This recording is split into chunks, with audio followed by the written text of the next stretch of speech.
US President Donald Trump nilagdaan ang bagong kautusan kabilang na ang pagsasala ng mga Muslim radical na nais pumasok sa Amerika at pagiging legal ng paggamit ng marijuana isinusulong na rin sa bansang Argentina. Narito ang report. Bumisita si US President Donald Trump sa Pentagon kung saan ito ang kanyang kauna-unahang pagbisita doon bilang bagong Commander-in-Chief ng Estados Unidos. Dito, nilagdaan ni Trump ang dalawang bagong kautusan kabilang na ang pagsasala sa mga ISIS at Muslim radical at planong pagbili ng mga bagong military equipment gaya ng eroplano, barko at iba pang armas.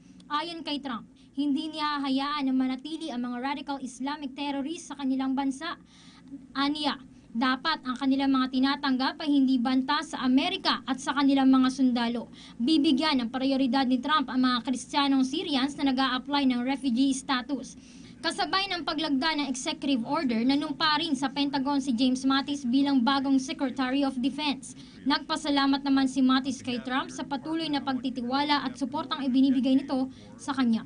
Samantala, bagamat legal nang ibinebenta at ginagamit ang marijuana sa may 28 estado sa Amerika, hindi naman kasama dito ang bansang Argentina. Dahil dito, maraming magulang doon ang iligal na nagtatanim ng marijuana sa kanilang tahanan. Giit ng mga ito, malaki kasiyan na itutulong nito sa kanila lalo na sa mga anak nilang may sakit gaya ng epilepsy at autism.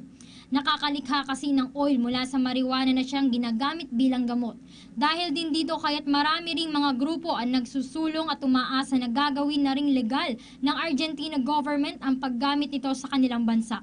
Nauna nang sinabi ng pamahalaan ng Estados Unidos na walang medical use ang paggamit ng marijuana.